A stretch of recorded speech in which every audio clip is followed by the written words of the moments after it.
नमः।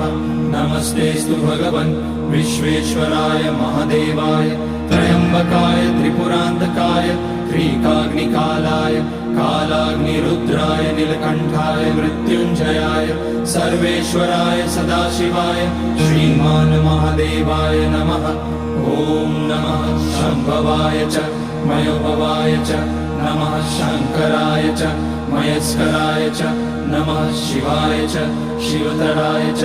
ॐ त्र्यम्बकं यजामहे सुगन्धिं पुष्टिवर्धनम् उर्वारुकमिव बन्धनान् मृत्योर्मुक्ष्यमामृतात्। नागेन्द्रहाराय त्रिलोचनाय भस्माकराय महेश्वराय नित्याय शुद्धाय दिगम्बराय तस्मै नकाराय नमः शिवाय। मन्दाकिनी सलिलचन्दन चर्चिताय नन्दीश्वर प्रमथनाथ महेश्वराय